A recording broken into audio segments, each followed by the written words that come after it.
Welcome, everybody. It's a little bit strange to not see any audience. I only see a list of names at the side of Zoom. So it's the first online KASKlezing ever, I think. And I guess it won't be the last, since we heard that the restrictions are getting stronger in KASK. So probably there will be more lectures online, and we have to see, because we only know it since today, about the new restrictions. So we have to see what this means. For me, it's still a bit vague, but I can imagine that people from abroad won't be able to travel. Like Jonathan Burrows from the UK, I think it's tricky. People from Paris, maybe it's possible. Like with Thomas Hirschman, it's possible, but we have to see. So I don't know. It's also a bit the first time that we will figure out, at least for me, how we do this. So our guest of tonight is Jonas Staal, as you probably know. Jonas Staal is an artist working with democracy and propaganda, or mainly focusing on this and asking questions about what is the possibility of a state in the 21st century. Since the topic of his lecture will be his practice, he will start from the beginning of his practice, I think, and continuing to more present topics. So I don't think it's really necessary to summarize this in a couple of sentences, but maybe it's interesting to point out the reason that I invited Jonas Staal. The reason is that I was very intrigued by his project New World Summit that he started in 2012, where these elements of the role of a nation state, the function of a state, the possibilities of a state, like what could be a future state, were quite present. And besides a purely artistic element, this was also a political tool. And one of the states he was looking into was the Kurdistan state in Rojava. The new parliament was settled there. That was an autonomous region in Syria. In Syria, and it was really a stateless democracy, that the people's parliament, and the stories that came out of there. And I think Jonas Staal was definitely one of the voices that's was helping very much to give attendance to this voice. And this was something I think very beautiful was happening there. And then last year, the Turks entered, and like this utopia, or something that sounded like an utopia, what was threaded, and I think probably it's almost demolished, but this is maybe something that Jonas will go in deeper. And at least I thought this is something very important, and something that we have to discuss, like what is going on there, and something that we definitely have to give visibility to, as Jonas was already doing for quite some years. So that's the reason. Maybe it's also important to mention that, of course, he's a visual artist, but his writings are very interesting. You can find them on eFlux, you can find them in books, you can find them in a lot of places. I think it's a very interesting artist, since he's not only making artworks, but is also very much thinking, how can art function, how can the world function, what are the restrictions from art or not, and mainly focusing on not, I would say. So yeah, I would say I wish you all a very, normally I would say please put your hands together, but this is a bit difficult now. But maybe something to add, like after the lecture, there will be the possibility to ask questions, and then you can raise your hand, but on a digital way. I don't know exactly how it is, but apparently you can push something that we see a hand, and then we can allow you to ask a question. So Claire is luckily here to assist us with everything.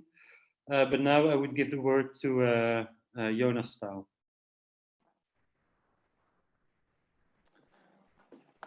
Thank you, Godard, and for the invitation, for the introduction, and thank you, Simone and Claire, for co-organizing the meetings I had today with some of the artists at KASK. And for organizing this lecture, of course. So I'm going to talk tonight let's see if you can see. Have I already shared my screen? No, for some reason not. Let's do that now. So you should be able to see my screen now. So I want to talk to you tonight about two aspects of my work. As Godard already said, this is a lecture aimed to introduce some of the key topics and projects that I've been working on in the last 20 years or so. The first part of the talk, I will focus on what I refer to as propaganda research, and the second part will focus on what I refer to as propaganda work. So I'm a visual artist, but I'm also a propaganda researcher, and these two endeavors inform the presentation tonight. So important is to start first maybe with the question, what does this term, this contentious term, propaganda, what does it mean exactly? And in my research, I argue that propaganda cannot be reduced to a single poster or a single film or a single monument. Because the aim of propaganda is not just to send a message. It's not just a merely communicative tool.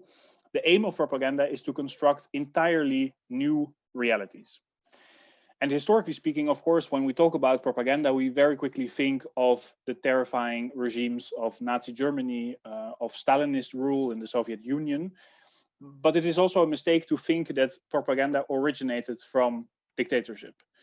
The first modern propaganda bureau was founded by the imperial democracy of the United Kingdom at the beginning of the First World War. And according to Hitler's diaries, it was actually Hitler's belief that the First World War was lost due to the propaganda endeavor, what he calls the superior propaganda endeavor of the British. And he would model his own propaganda apparatus based on that of the British. Of course, that's not to say that the propaganda of the United Kingdom is the same as the propaganda of Nazi Germany. Obviously, it's not, but most certainly they both engaged in propaganda endeavors. And it also means that this idea that somehow propaganda emerged from dictatorship is wrong. It emerged from the imperial democracy of the United Kingdom. On top of that, there are many legacies of alternative takes, alternative approaches to propaganda in the history of anti-colonial struggle, socialist movements, Black liberation struggle, feminist, ecological movements. Ideas on propaganda as an emancipatory practice, as a transformative practice. Propaganda as a way of propagating new imaginaries, propagating new visions of alternative forms of society, of alternative forms of egalitarian society. Obviously, then we're talking about propagandas that stand in stark contrast to that of the imperial democracy of the United Kingdom or Nazi Germany for that matter. In other words, this is not to talk about propaganda theory, but just as a very short context. In other words, we must speak of propagandas in the plural. There's not a single propaganda. Propagandas differ depending on the kind of power that we're dealing with. An anti-colonial movement produces a different kind of propaganda because it's a different structure of power. It follows a different imaginary than the colonial state, for example. So there are different structures of power and they generate different propagandas in the plural. So my artistic work deals with propaganda research on the one hand to map how oppressive forms of power use art and culture to create these new realities. And on the other hand, my work is invested in exploring alternative forms of emancipatory propaganda, exploring the role of art to propagate, to imagine, mobilize, agitate alternative egalitarian worlds into being. So I want to start very quickly with some early works just to give you a little bit of context of where my work comes from. It's mainly interventionist works made in public space, generally made anonymously, without permission. And these are works dedicated to deconstructing what you could call dominant master narratives through visual means. So what's a master narrative? In propaganda theory, the master narrative is basically the origin story we tell, where we come from, who we are, and who we are supposed to become. Or in the case of the master narratives, the kind of oppressive master narratives of the Trumpist regime, for example, the famous Make America Great Again. there we have a master narratives that claims a past greatness, a time of a great white Christian sovereign nation that is projected into that defines the struggle of the present and is projected as a horizon into the future. Of course, that is a very strange kind of retro science fiction, as we often see in ultra-nationalist propagandas, because we're talking about a past that never existed in the first place, that is then projected as a common future. And the figure that you see depicted here in an early work, the Geert Wilders works, is well, you could say a Trump before Trump. Geert Wilders, leader of the ultra-nationalist Freedom Party in the Netherlands, is still in parliament today. A party very similar, follows very similar racist and white supremacist policies as the Front National, these days the Rassemblement National in France, or the Alternative for Germany in Germany, or the Law and Justice Party in Poland. Unfortunately, we are living in a time in which ultranationalist and fascist platforms like the one of Wilders are emerging across the world. So what you see here is a photo from a police file of one of 21 works I made anonymously in this kind of memorial works. You often see them spontaneously placed along roadsides, often relating to famous public figures, like the seas of flowers and teddy bears and photographs that emerged after the death of Princess Diana. Obviously, I made them in a period in which Wilders was not dead, was not deceased.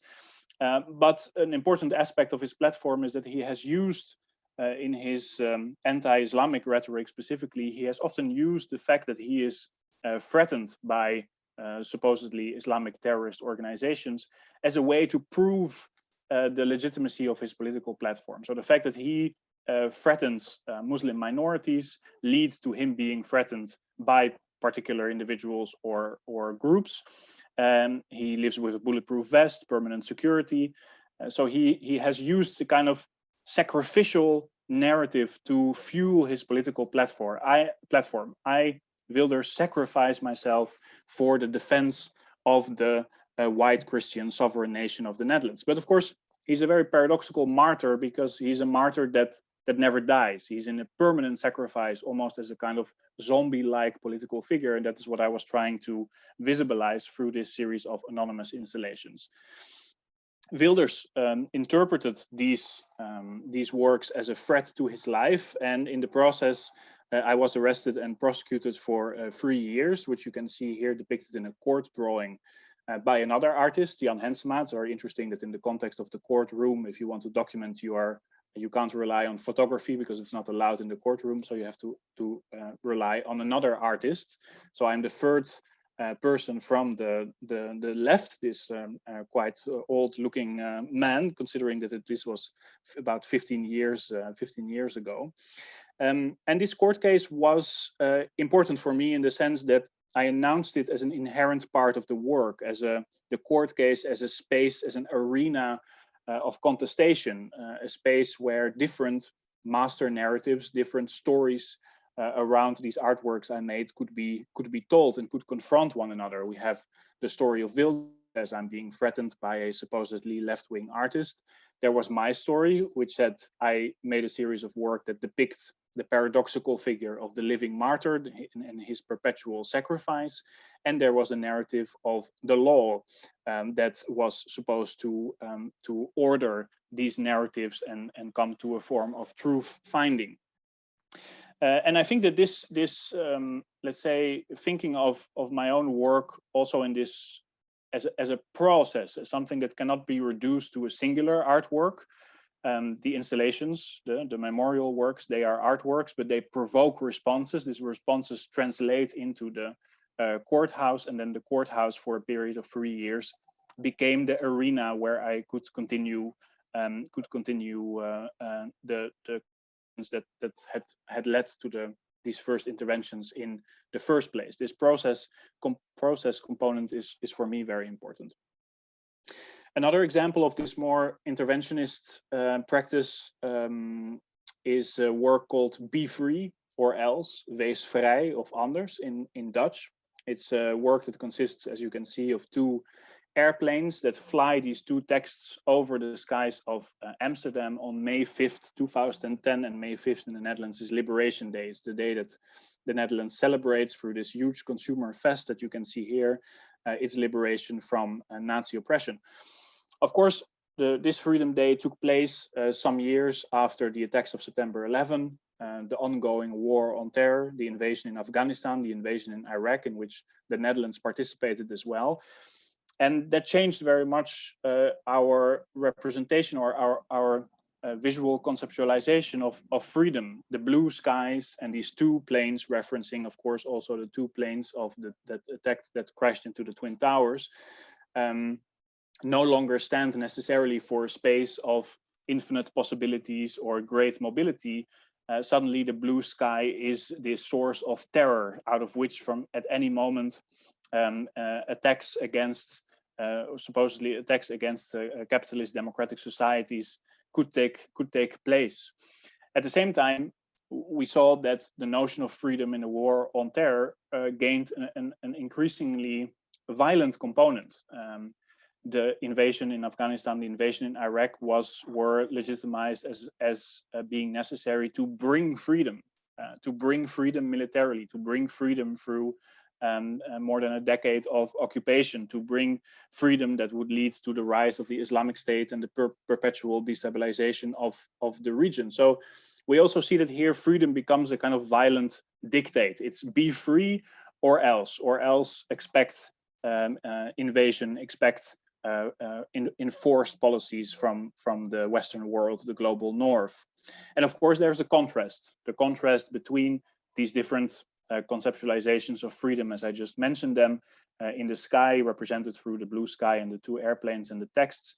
And then there is this kind of consumer, this liberal hedonist consumer based celebration of freedom that mainly takes place through this kind of, well, public party, excessive drinking and things like that. So it was a work which on various ways was trying to deconstruct the dominant narratives, the master narratives around our conceptualization and practice of freedom today.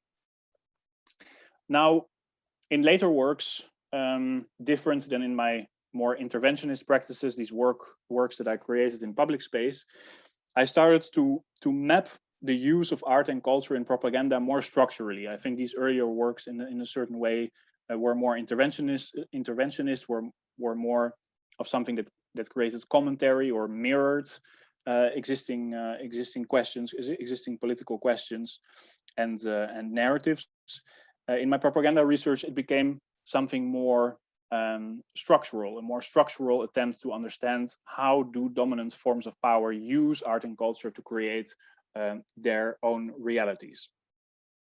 An example of this is a project called Closed Architecture, a project I created in 2011, which was centered around the figure of Fleur Agema that you see here. Fleur Agema is the number 2 still today of the Freedom Party led by Geert Wilders that I mentioned in the very first work, the Geert Wilders works. And the Freedom Party from its start has fiercely fought against what they consider left-wing art, the indoctrination of artists to serve left-wing agendas, to propagate for multicultural society and diversity. And that made it all the more relevant to find out that Fleur Agema, the number 2 on the list, and myself actually went to the same art school, quite a progressive art school, the AKI in Enschede in the Netherlands. So I went into the archives to try to find out what this ultranationalist politician, formerly artist, what exactly it was that she had been researching, that she had been working on in the school. And I came across this 350-page document, her master thesis, called Closed Architecture. And Closed Architecture, her graduation work, is essentially a detailed model for an alternative prison. And at the moment that I came across this thesis, her party had actually just entered into government. So it was also a relevant question to ask, how does this thesis, how does this conceptualization of a prison model by Agema, how does it inform the government policies that we would be facing in the years to come? So consequently, I worked with a team of architects to translate her thesis into visual models, as you can see here, architectural models, 3D reconstruction of the prison, a video, a theater play, an attempt to visualize exactly these, how exactly the the artistic practice of Agema could or would impact public policy in the Netherlands. So what you see here is a drawing by Agema herself. It's a prison cell from her model that we translated as such in a digital form.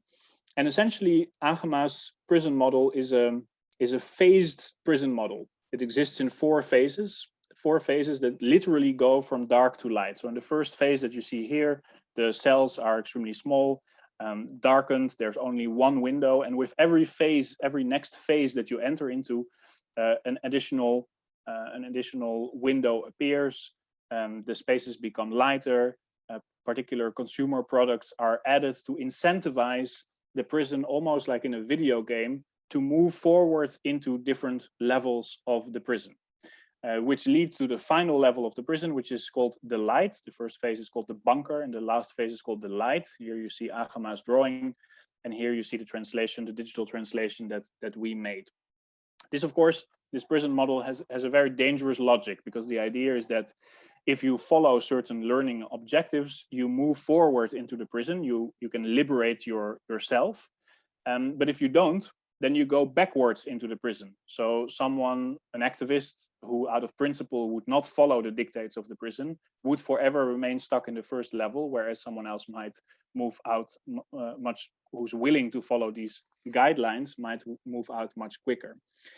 And what is very interesting and characteristic of this fourth phase, the final phase of the prison, is that actually you're not even really aware that you're still in a prison. It is made in such a way that it looks like a kind of upper middle class neighborhood with a lot of recreational space and different shops. There are no longer any guards visible.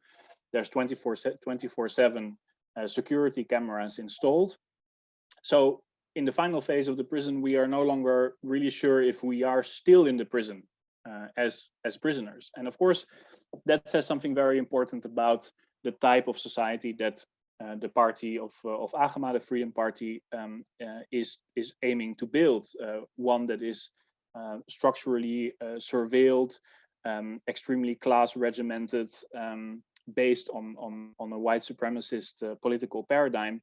Essentially, we're talking not, her model is not so much the model of a prison, it's a model of society as prison, society becoming itself a prison. And here in the final image, you see, it's a bit of a dark image, but you see a reconstruction, a spatial reconstruction of the four cells from each of the different phases of the prison model. And on the top screen, you see the bottom of the cell and the passing of daylight throughout a single day.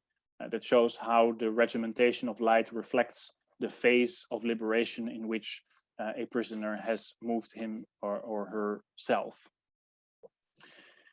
Now, these examples of propaganda research focus specifically on ultranationalist, today we would say alt-right, political ideologies, but that is not exceptionally the case.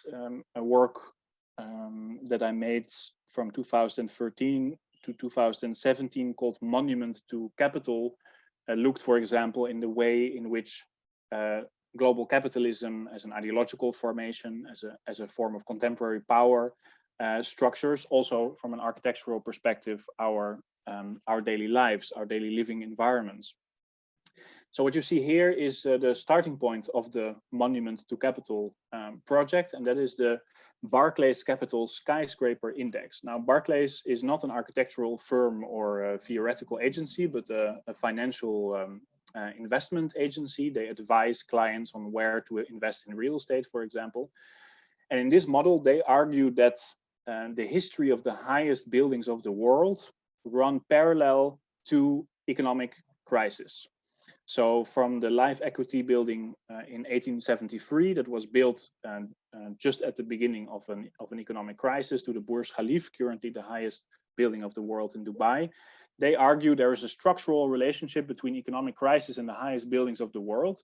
And when a country announces the building of a new highest building, that is a reason to divest from from investment into property, because it indicates a coming boom, a coming exploding bubble of real estate, of the real estate market. And this for me was an extremely interesting given that there would be this correlation that the highest building of the world essentially monumentalize, materialize the deepest point of the Dow Jones index of global crises, and that normally we tend to look at each of these highest buildings of the world in a very particular in a particular context, in a particular geography, from the perspective of a particular architect, but that actually the real architectural drawing is this is the reversed Dow Jones index. If we put it upside down, the moments where it goes deepest are the points that are highest, and in these deepest points we could draw the highest buildings. In a way, the economic crisis, or let's say the Dow Jones graphs, form the reversed architectural drawing of this monument to capital, this global construction of buildings that represent power and wealth exactly at the moment power and wealth are dissipating from society. So here you see the kind of ghost construction of the highest buildings of the world next to the current highest building of the world, as if it is a singular construction developed through a singular algorithm that follows from the daily dynamics of high finance and global capitalism.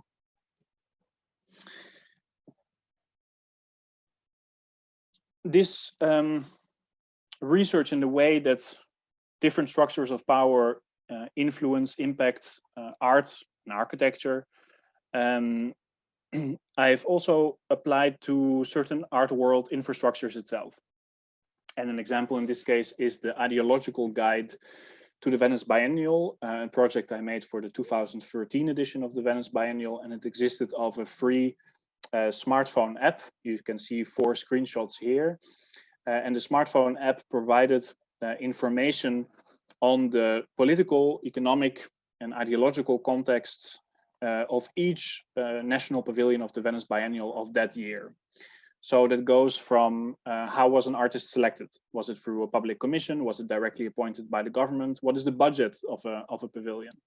What are the current political or economic conflicts of the country, and how do these reflect what is being presented in the pavilion at that time? It was a way of showing the Venice Biennial as a kind of alternative world map in which different embassies on behalf of nation states use art and culture to propagate for their social, political, and cultural agenda. And an important feature of the app was you could download it for free for Apple and Apple phones, and now I forgot what was the other iOS, the other operating system. One of important feature was the possibility to plan routes. So once in Venice, you could plan routes based on geopolitical alliances, routes between the pavilions. So all countries that belong to the G8, to the Coalition of the Willing that invaded Iraq, or to the non-aligned movement. So it was also a way of showing how different geopolitical formations are infrastructurally scripted, monumentalized within the context of the Venice Biennial, where, to no surprise, colonial countries are generally centered around Giardini, the kind of elite hub of the Venice Biennial, whereas post-colonial countries, in many cases, are placed outside of this former center of power. So we can also see a history, colonial history and imperialist history, that is crystallized in the infrastructure in the Venice Biennial. So the app essentially tried to do 2 things: to show the larger social, political, economic, ideological conditions that define why we see what we see in each pavilion of the Venice Biennial, but it also tried to turn the Venice Biennial into a kind of alternative world map, where the history of colonial and imperialist power can be traced, is physically mapped, and we as visitors perform these geopolitical alliances, walking from one pavilion to the other, choosing to start in Giardini in the colonial heart, or choosing to circumvent it. Maybe a last example, the most recent chapter in my propaganda research is a project called Steve Bannon, a propaganda retrospective. Now, for those who are not familiar with who is Steve Bannon, I envy you. But let me give you a little bit of context nonetheless. Steve Bannon is the ideologue of Trump, of Donald Trump, his campaign manager in the 2016 election. He's also the founder of the alt-right Breitbart news network. But lesser known is that Bannon also created 10 films, 10 documentary films in a period of 15 years before joining the Trump campaign, and he made one after Trump was elected. And apart from creating these films, he was involved in various other cultural projects and endeavors that are very telling for the role that he played in putting the Trumpist regime into power and scripting its core ideological narratives and ideas. So here you see an impression of the exhibition project, the Steve Bannon and Propaganda Retrospective Exhibition Project. It was 5 rooms in a new institute in Rotterdam, which one by one traced how Bannon's involvement in different political movements over the last 15 to 20 years and the cultural projects he developed laid the ground for the Trumpist regime, for the Make America Great Again narrative to take hold. So it essentially shows how his artistic and cultural imagination predated the political reality of the election of Trump. And there are some curious and seemingly contradictory projects he was involved with, amongst which at the start of the exhibition, this is a case study that is being discussed, Biosphere 2 in Oracle, Arizona. Biosphere 2 is still up until the day of today the largest ever closed ecosystem that has ever been created on Earth. It replicates various different geographic conditions, climate conditions from across the world. At the time that Bannon, who has a background in Goldman Sachs investment banking, was invited to join the project as CEO, it was a project. The Biosphere was in a deep financial crisis. It was originally meant to test the possibility to create biospheres on Mars, for example, to create closed ecosystems to survive in interplanetary colonization. But it proved to be not to be feasible. Insects and particular animals were taking over parts of the biosphere. And Bannon essentially was brought in and he proposed, let's use, due to the excess of CO2 in the air in the biosphere, yet let's use this infrastructure to test the consequences of climate change, how different animals and plant life respond to climate change. That stands in great contradiction to the fact that, in great tension with the fact that it was Bannon who convinced Trump to leave the Paris Climate Accord. It shows also the flexibility of the ideological flexibility of the propagandist. But essentially what is interesting about Biosphere is that it also stands as a metaphor for propaganda.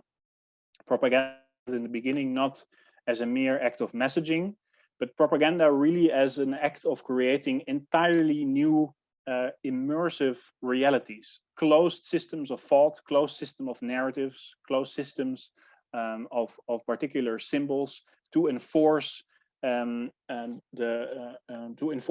interests of a particular regime. So we can see the biosphere in that sense as a kind of metaphor for the alt-right biosphere that Bannon would be creating in the years to follow. Now, most prominently analyzed in the exhibition project are Bannon's films. As I mentioned, he makes a kind of documentary. Yeah, well, it's not exactly documentary film. It's more kind of documentary film pamphlet. It uses the documentary form, but they are highly ideologically charged. He calls it a form of kinetic cinema, a kinetic cinema that, in his words, is built on the heritage of filmmakers such as Sergei Eisenstein, Leni Riefenstahl, and Michael Moore. Now, of course, these are the most contradictory type of references that you could imagine. Eisenstein was an important avant-garde filmmaker in the early years of the Soviet Revolution. Leni Riefenstahl was, of course, the filmmaker of the Nazi Third Reich. And Michael Moore is a liberal Democrat who has been making films critical of the former George W. Bush administration. But here we, of course, also see a key signature of the contemporary alt-right that uses this very contradictory messaging to destabilize, to confuse opponents about their real intentions. Of course, in the case of Bannon, as is the case with many alt-right actors, the reference to Reeve and Staal should be the one that is taken most seriously. And the aim of kinetic cinema, in Bannon's words, is to overwhelm an audience, to produce narratives so intense, so relentless, that a viewer would succumb to the stories and especially the solutions being proposed. So what you see here is a wall with 10 screens, and these 10 screens show all the dominant visual metaphors that appear throughout all of Bannon's films. So it's a kind of complete overview of all of his films without actually showing them, only showing the kind of core narrative through dominant visual metaphors used throughout his work.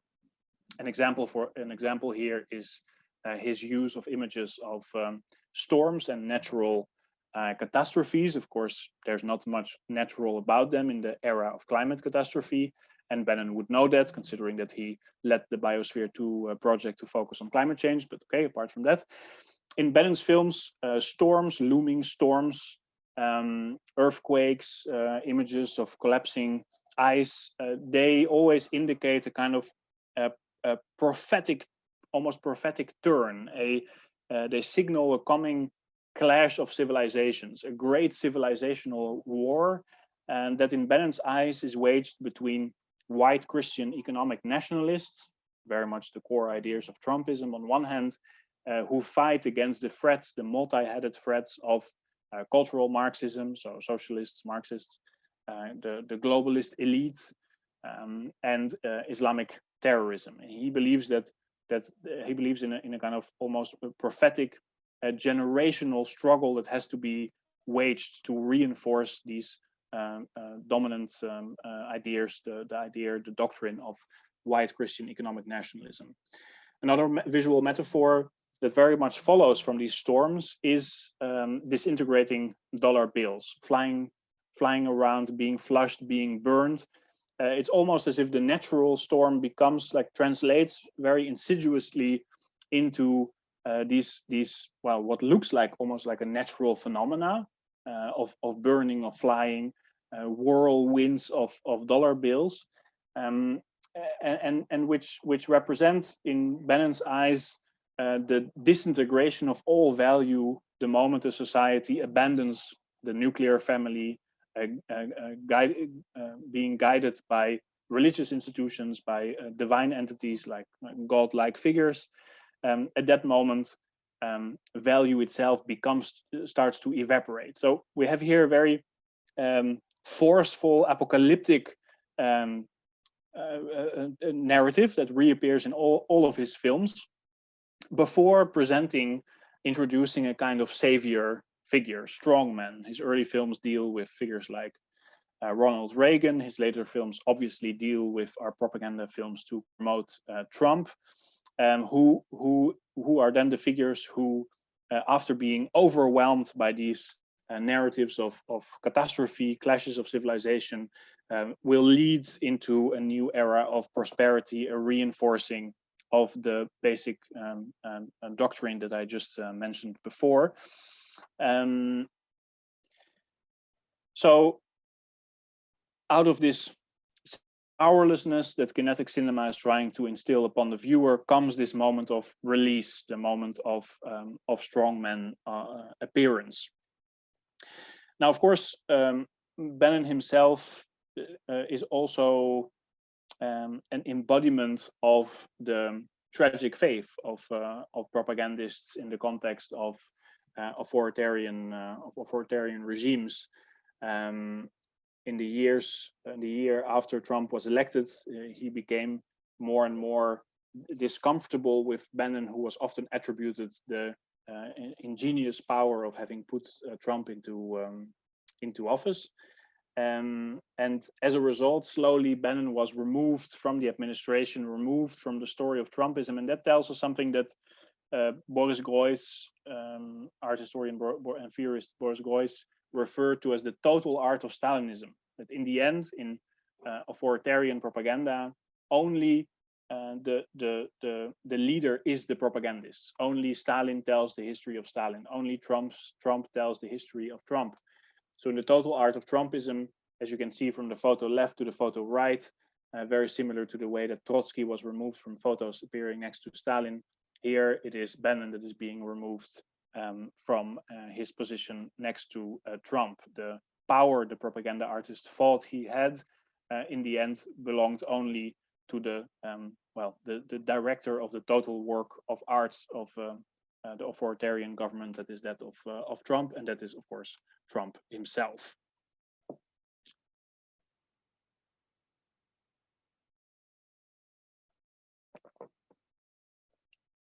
So that hopefully gives something of an impression of what I mean with propaganda research, the attempt to map and to visualize how dominant forms of power, whether this regards global capitalism or the alt-right, how they employ art and culture to shape realities after their interests. What I want to do now in the second part is to shift to the subject of propaganda work. So this is the part of my practice that explores the role of art in creating spaces for alternative narratives to dominant propaganda, so dominant propaganda master narratives, to instead propagate for egalitarian forms of life. It's what I refer to as emancipatory forms of propaganda. So, and in my practice, as you will see in a moment, this tends to translate into artworks that take the form of organizations. Artworks as alternative parliaments, as alternative campaigns, training camps, even lawsuits. So attempts to propagate alternative forms of life, alternative forms of political organization, as Godard also mentioned in the beginning of his introduction, through art. So the first example, also mentioned by Godard, is the New World Summit. It's an artistic and political organization that I founded in 2012, and that essentially exists out of alternative parliaments for stateless and blacklisted political organizations. Here you see an example in the Sophiensäle Theater in Berlin. It was part of the 7th Berlin Biennial. So the parliament in this case takes the form of this installation, architectural construction space of political assembly.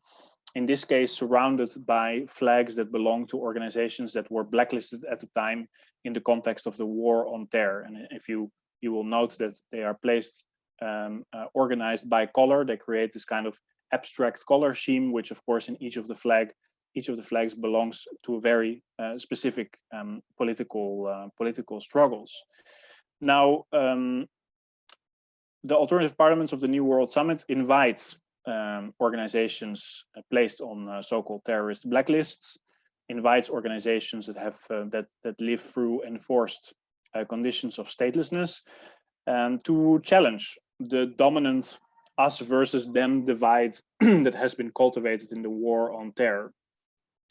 So when you are placed on a blacklist, on a terrorist blacklist, it means passports are revoked, bank accounts are frozen, a travel ban is installed. You are essentially declared stateless, which is very cynical because many organizations on terrorist blacklists are already stateless organizations, are already stateless peoples, whether we're talking about Kurds or the West Papuans. So it's a kind of double negation. Blacklisting a stateless person, declaring a stateless person stateless is a kind of double negation of their existence. And the blacklist has very often also been used to get rid of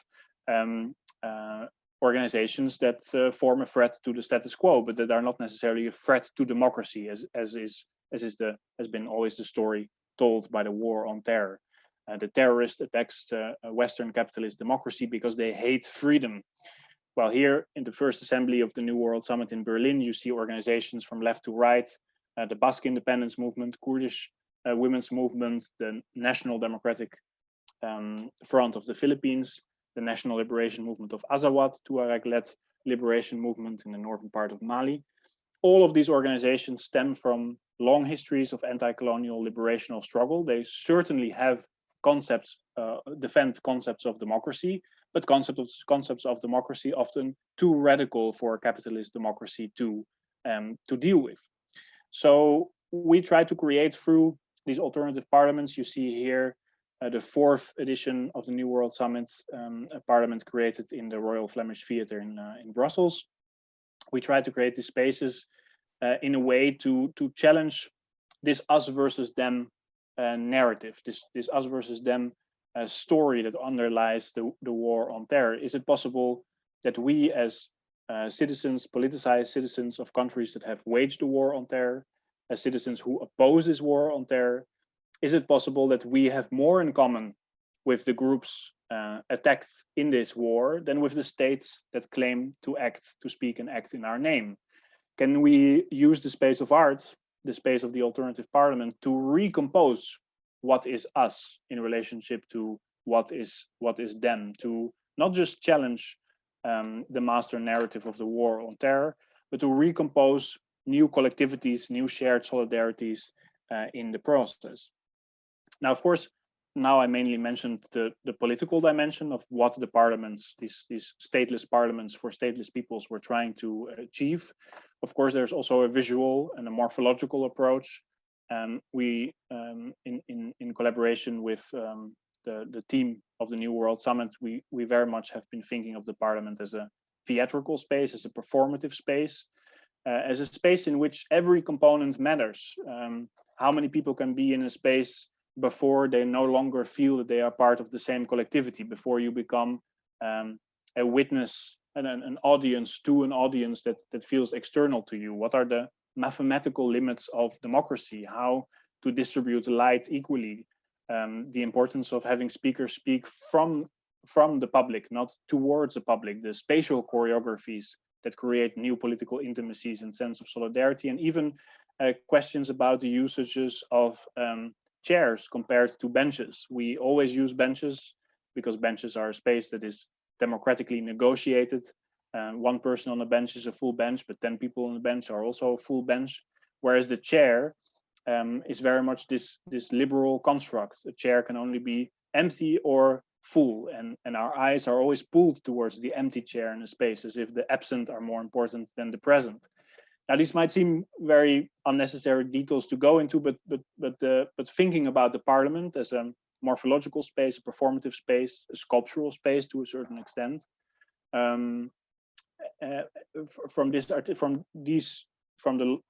these, let's say, larger conceptual forms.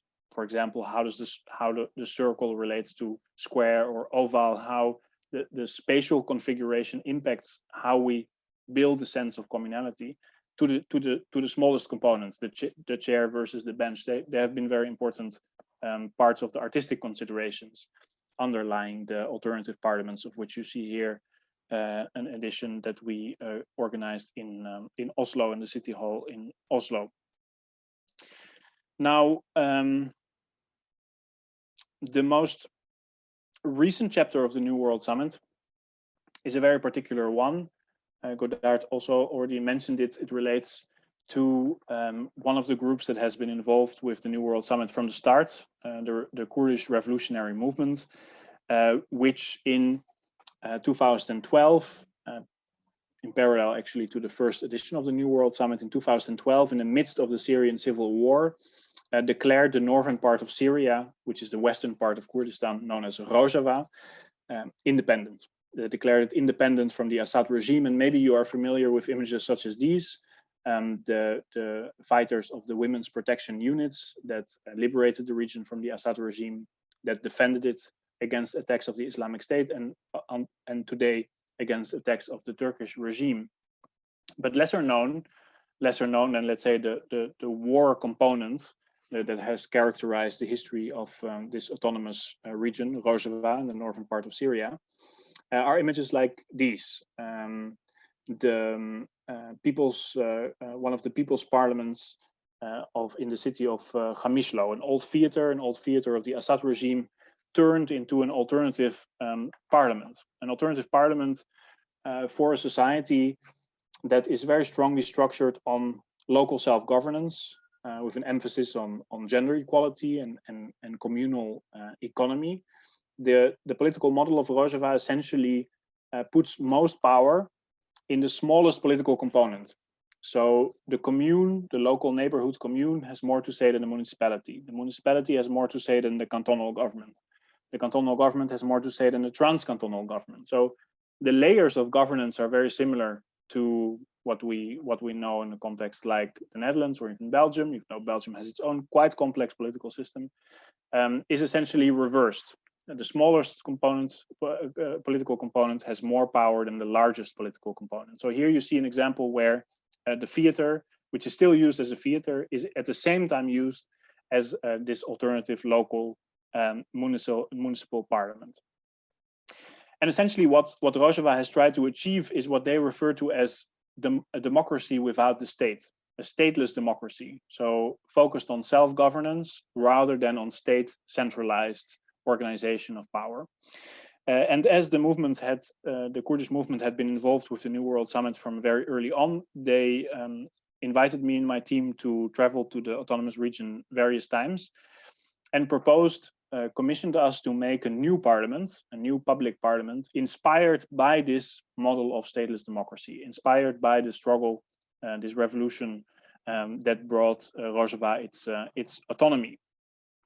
So what you see here is the start of the construction of this parliament that was developed in very close collaboration with Amina Osse, the Minister of Foreign Affairs of Rojava at the time, with who we essentially decided that the parliament that we would make for Rojava, the first permanent parliament that we have made, a stateless parliament for a stateless democracy, that it would be a public parliament as a public space, a parliament that is not separated from the people that it represents, but is literally a people's parliament. And as you can see in the surrounding area, we have extended an old park of the Assad regime that is now growing around this public parliament, which in various ways reflects the key ideas of the Rojava revolution.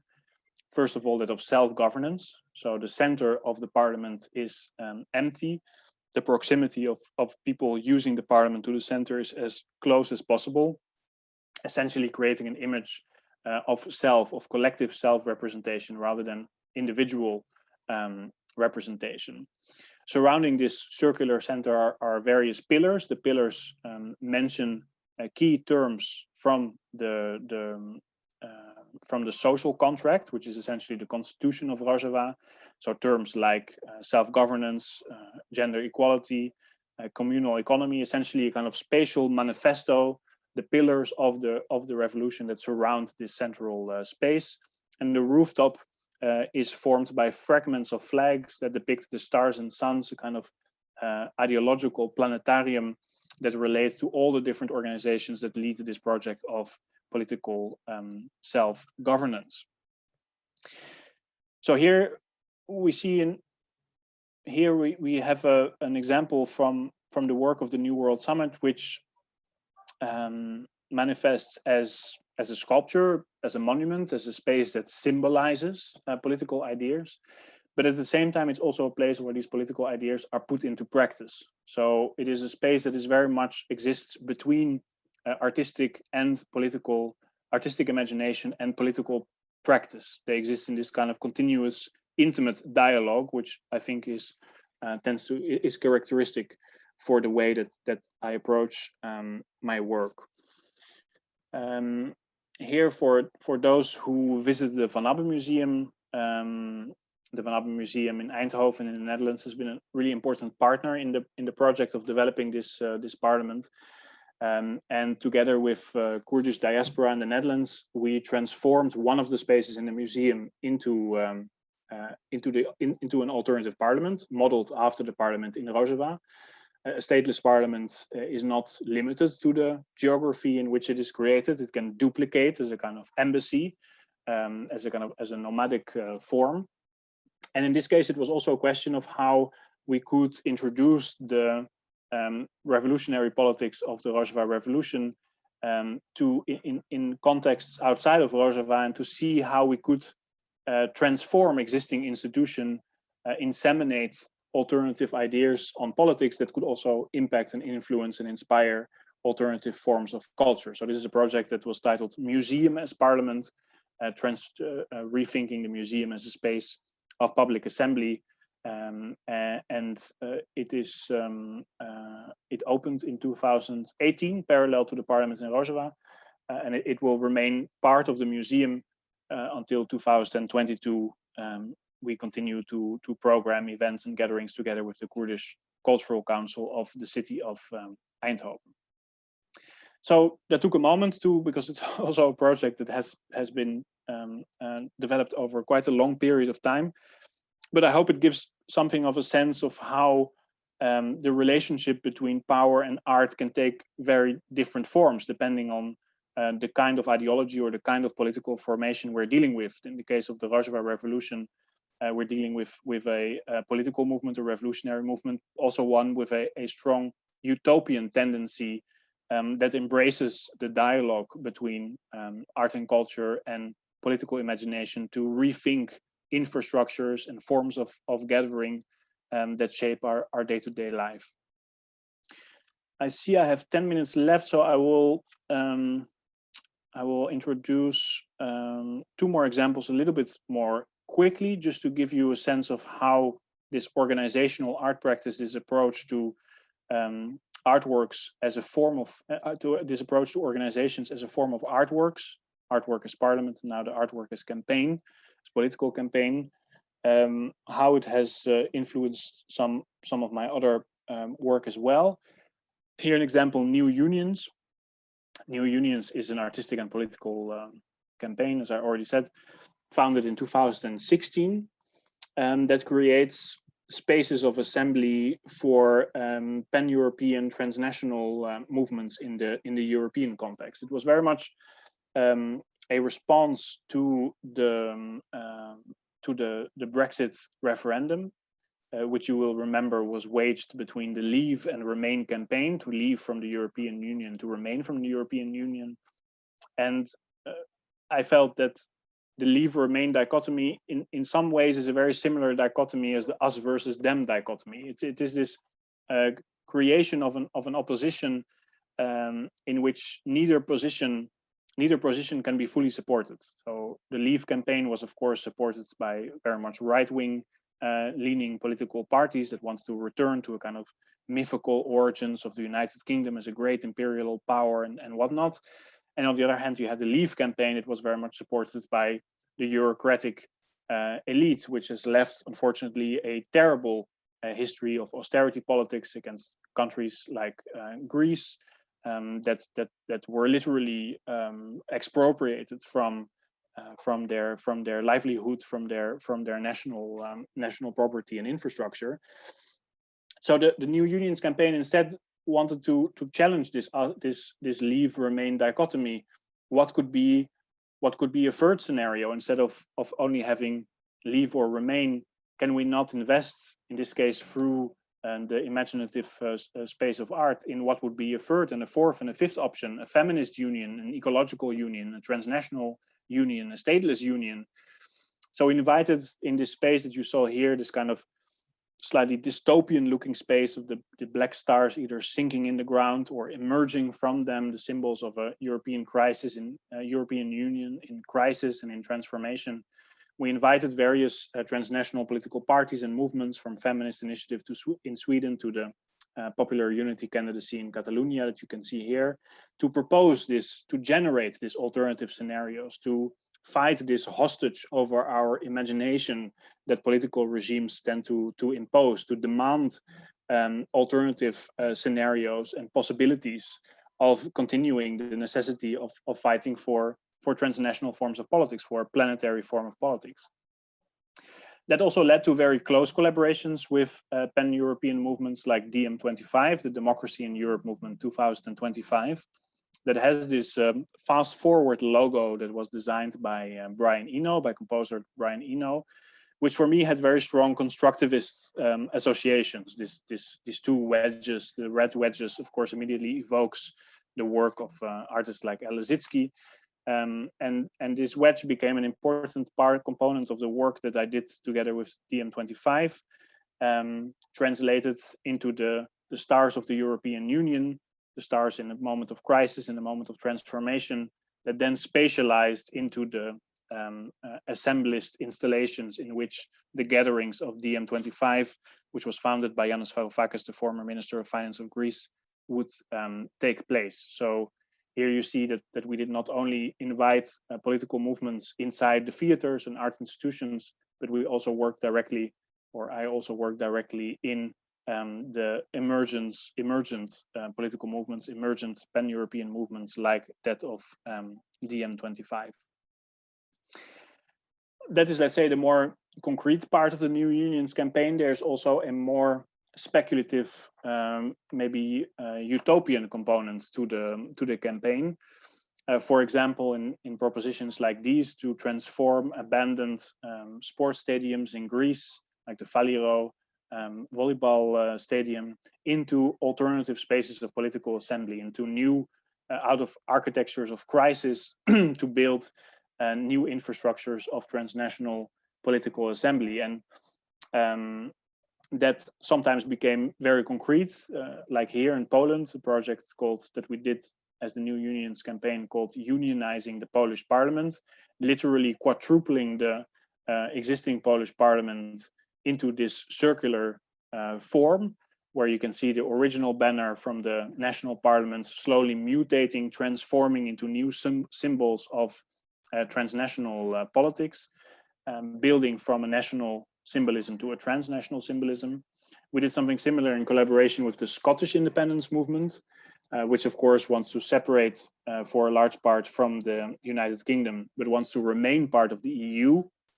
And with the Scottish independence movement, we conceptualized this alternative parliament on a decommissioned oil rig, which is located exactly on the limits between the territorial waters of Scotland and the territorial waters of the European member states, European mainland, and as such kind of is built exactly on the point of two overlapping political geographies. It's as much Scottish as it is European, emerging from the decommissioned oil rig as a kind of transnational or interstate parliament. You can see the design for the inside here, of course, built on the image of the Scottish flag, surrounded by the stars that are characteristic of the New Unions campaign. Not all of these were realized, obviously, but here you see a construction of the Scottish European Parliament in the Centre for Contemporary Art of Glasgow, in a way pre-enacting the possibility of such a parliament to come into being. So the campaign, the New Unions campaign, in that sense, is very much in between political imagination, artistic imagination, and political reality. At some points, the assemblies and alternative political headquarters, like you see here in the an old theater in Palermo, the Garibaldi Theater in Palermo. In some cases, they proposed possibilities, alternative mappings, symbols, flags, spaces of gathering that might not yet have been realized, like the Scottish European Parliament. In some cases, they hosted the actual assemblies with political movements we want to support and that also inspire this work in trying to create these alternative transnational political horizons. Now, if I would have had a few minutes more, I would have talked about a lawsuit that I'm currently working on with human rights lawyer Jan Vermon. It's a lawsuit against Facebook. It's called Collectivize Facebook, an attempt to prosecute Facebook for its undermining of the right to self-determination of peoples and individuals by employing users as unpaid data workers through their infringement on privacy and their implication in forms of mass surveillance. The fact that Facebook advises authoritarian regimes like the Duterte regimes in the Philippines directly, all of these are reasons for lawyer Jan Vermon and me to start this lawsuit against Facebook, demanding that Facebook has to be recognized as a public domain that should be placed under public ownership, not nationalized, but placed under ownership of its 2.5 billion users, transforming the Facebook corporation into a new transnational cooperative of 2.5 billion people. And I still not going to talk about it very long, but I still found it an important project to mention because, of course, in the context of the current pandemic, possibilities of gathering in assembly the way that I described projects from the past years, of course, is not possible. And due to our isolation, those who have the privilege to enter through computer screens and phones in online spaces have become increasingly dependent of trillion-dollar companies like Facebook, but also companies like Amazon, which have made huge profits in the past months. So we felt running this lawsuit at this moment was extremely crucial to reclaim these trillion-dollar companies as forms of public property, to challenge the master narrative of private property for that of communal collective property instead. And for those of you who are interested in participating, because at this moment it's not possible to join gatherings in our alternative parliaments due to COVID, but you can join in the assembly of this lawsuit, this attempt to reclaim the means of production over trillion-dollar companies like Facebook. On collectivize.org, you can read the full indictment that we will be filing at the UN Human Rights Council, at the UN Human Rights Council in Geneva in September next year. But you can also become a co-claimant. It's a collective action lawsuit, meaning that if you sign, the lawsuit will be filed at the UN with your name, including thousands of others, showing the willingness to take control over these infrastructures, which in the case of the trillion-dollar companies have grown to have a disproportional impact on public life and public well-being.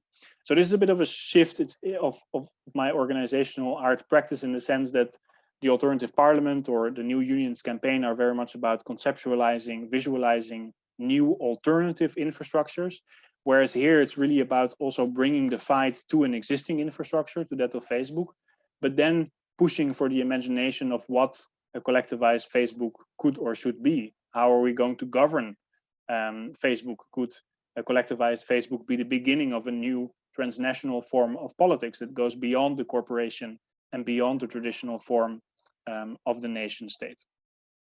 So I hope that that this provided something of an introduction, both to my artistic practice, my methodology between propaganda research, mapping the relation between oppressive forms of power and art, and on the other hand, propaganda work, which is specifically invested in creating spaces, alternative narratives to counter these dominant propagandas, but also to propagate hybrid, sometimes utopian realities into being.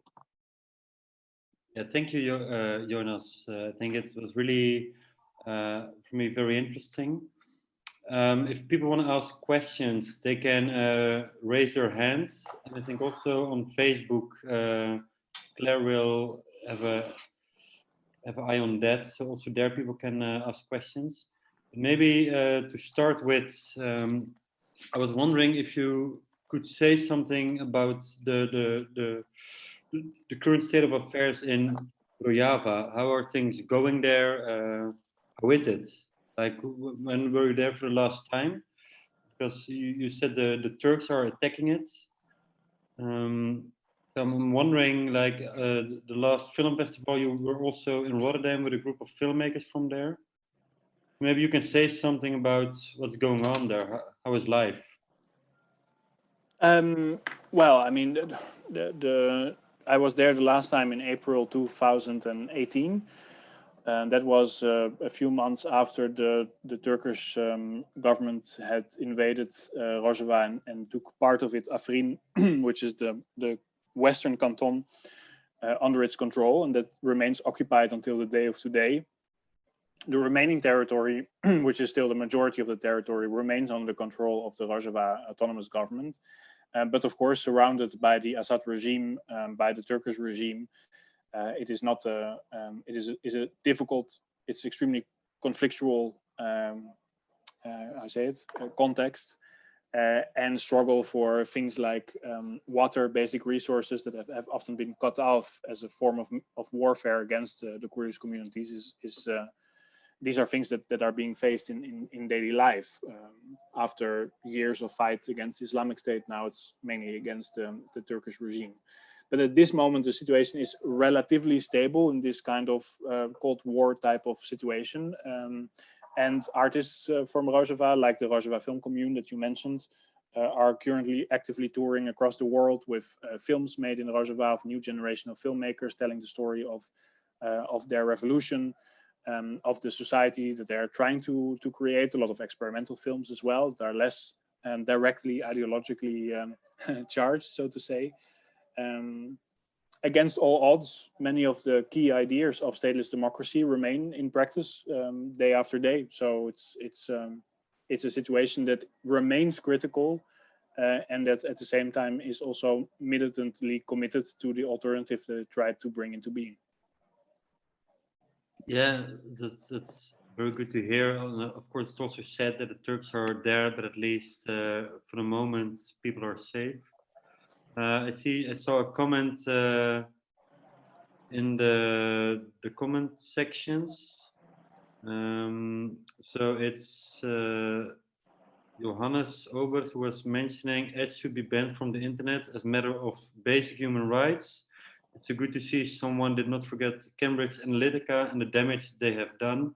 We really need justice to function so we can deal with all this matter while informing people. I don't really see it as a question, but maybe it's a nice remark. Maybe yeah. to. I mean, Yeah. I would generally agree with all of these Yeah. with all of these points. There are ads, I think, or there are programs you can use to add all comments. But one question I had, and it's also because today I was discussing it with my students. We talked about détournement and we talked about the situationists. And when you were talking about propaganda, like at least in the early years of the situationists, you also describe détournement as a way of propaganda. They say we need like art as propaganda to really transform the world, to change the world. And I was thinking when you were talking about propaganda, when you were talking about the parliaments you were doing, like in a way, which I just realized now, maybe I'm also wrong, but you also copy the formal elements of state branding, for example. So in a way, it's also propaganda or a détournement of what is how a state works. So talking about propaganda, I was asking or wondering in which way propaganda is also a matter of that artists can use, and then looking to these avant-gardes, in which way it can still function to change society for the good. Yeah, I mean, I think that's I would say that's an accurate observation. Certainly in relation to the examples of the New World Summit and the new unions, they very much appropriate components that belong to the traditional, to let's say maybe more traditional trajectories of statecraft, like the parliament, the embassy, the flag, as in these components are certainly present, and from them the parliaments derive a certain legitimacy, lay a claim to power, even though they are simultaneously very clearly another kind of parliament. And that, of course, also already plays into the shape and form, the fact that our parliaments never have clear centers and kind of oppose the idea of individual representation or hierarchical spatial organization. But it's true, there is a kind of continuous interplay between language of power that we associate with power and its appropriation, its détournement in favor of emancipatory or transformative political ideas. That's totally true.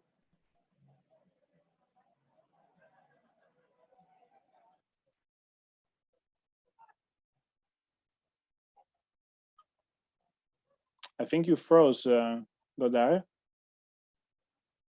Or maybe I'm the one who's offline, but at this moment I see you frozen. and slowly returning.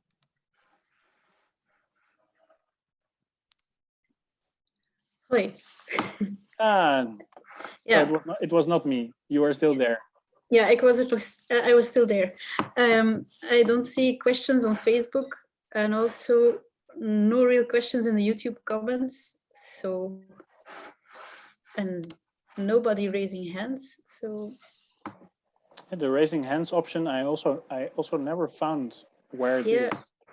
Yeah, I don't see it now either, but I'm the host, so maybe that's why. Ah, Johannes is on YouTube. Is hang in there. Hang in there. Okay, let's. Thomas van Kouwenbergen on YouTube asks, what brings you chose such an architecture as Parliament? What brings me to such an architecture as Parliament? I think so. Yes. I mean, I'm not sure if the question is like what brings me to the form of the Parliament, or it brings me. I guess it's really about the architectural design and such. I think in our parliaments, constructivist language and constructivist heritage is extremely important. As we were talking with Godard also a moment ago, this a language that belongs to a history of utopia, however paradoxical that might sound, a language that in many ways still has this, still embodies the capability of world making, of collective world making, not taking the world as it is as a given, but thinking of art as something that contributes to the collective endeavor of making worlds. So this has often been the reference to constructivist art, and architecture has continued to be an important component.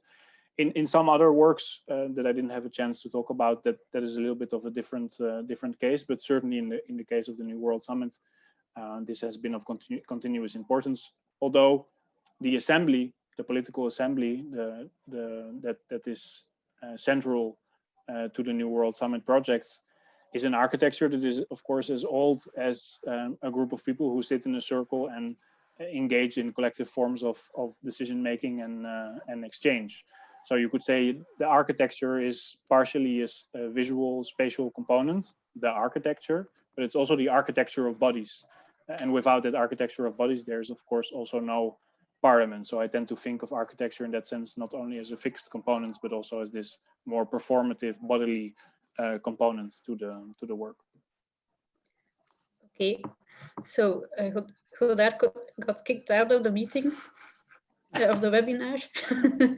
So I don't see any more questions. So maybe we should end it. Ah, there he is. Right. Hey. Yeah. I just said I don't see any more questions. Yeah. No, perfect. Yeah, I will watch the video back when done to hear the answer to my question.